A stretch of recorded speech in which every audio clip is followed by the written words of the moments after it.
I think anyone who has not gone to they should go to it. Oh, so you're actually encouraging people to Just to check it just out. to know what it is about. So the conversation you're about to hear is totally unplanned, and it is about the Reformed Church. So this is a chat that I had with a friend yesterday, and he shares an experience he had visiting a very specific context, a specific church he went to. And I just wanted to say two things. Number one, my friend was being very honest and candid, and I feel very, very gracious with his comments. But also number two, that I am Reformed, and I come from a Reformed tradition, and I feel as if this is something that I want to take on board myself. So as people who value the truth, I think we want to give space for people to tell us the truth, whether it's good or bad, and we first want to apply it to ourselves. And sometimes it's in hearing, well, kind of like the challenging or bad stuff that helps us to get better and to learn how to appreciate the truth even more. So with that being said, thank you to my friend for sharing his thoughts, and here's the conversation.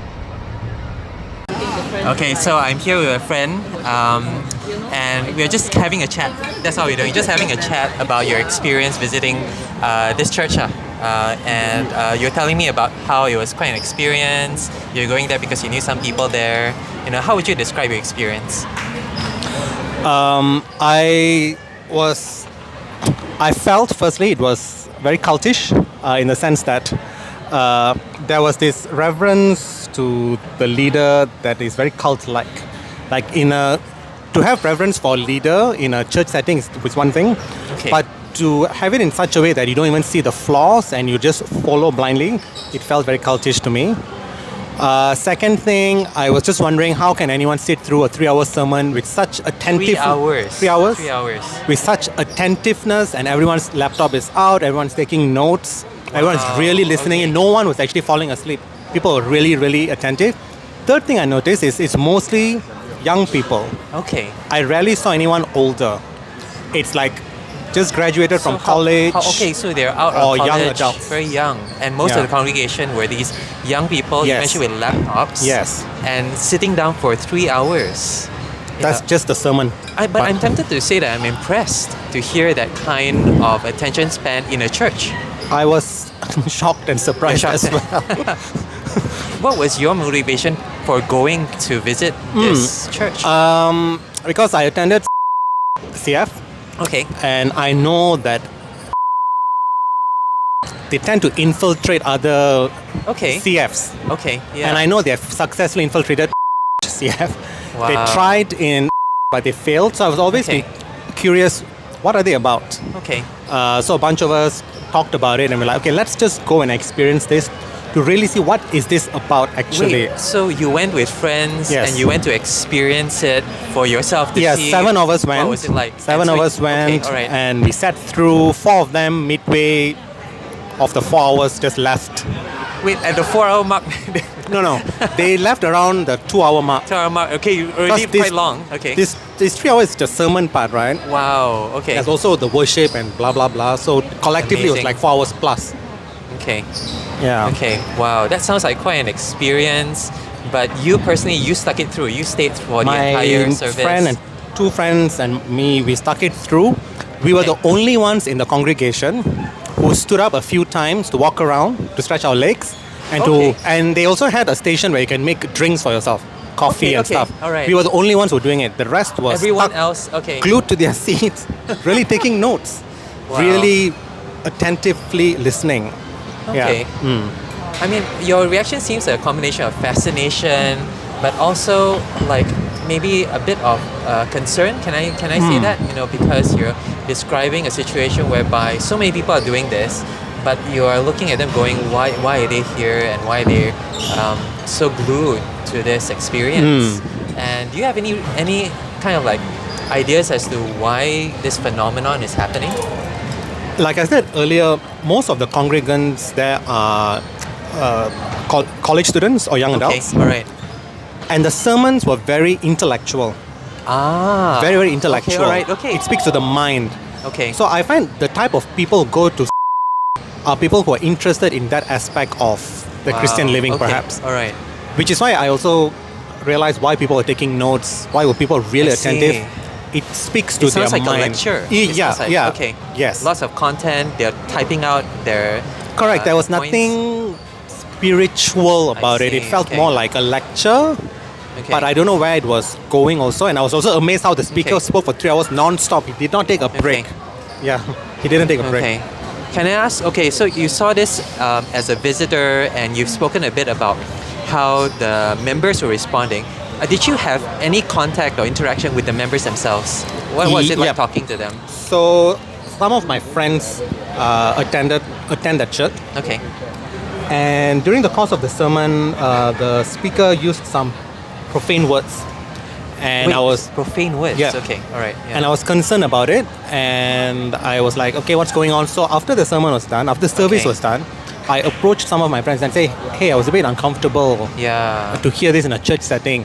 Yeah. And of course. Yeah. they were very calm and cool about it, and they immediately Okay. said, the Old Testament, God has called Israel a whore, a prostitute. So it's okay to use words like this, profane words, if you want to get a point across. And I was amazed how ready they were to defend Okay. this, but they weren't like strong about it. okay. Yeah, very All right. calm. Like you said, they were calm. They were calm and about they it. seemed to have almost a biblical answer Yeah. for your observation. Again, it's the mind thing, it's Okay. the intellectual thing, right? Okay. I immediately knew it was a lost cause, Okay. so yeah. I didn't press on lah. What were your thoughts? Having experienced this yourself. I mean, I must applaud you because you didn't just hear this; you actually went to experience this yourself. But what thoughts do you have?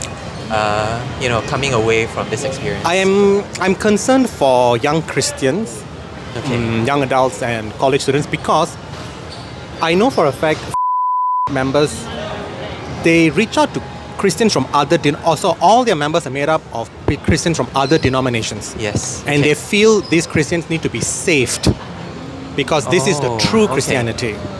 Okay. The Christian faith the other people are practicing, it's not the real one. Wow. So, and the way they're able to speak this into these people's lives and make them believe it, it's very Okay. concerning, Wow. because we know the Christian faith is not, it's not like that. No, right? okay, There's alright, many okay. expressions to it, there are Yeah. many ways to look at it. This is very dangerous, I feel. I see. So it's almost evangelizing people, but from other they're Christians as well, but from other churches which are not quite the same as the way Yeah. that they do church. And it's for them that's salvation. For Yes, them that's yes. their mission, and that's their drive for reaching out to them. Yeah.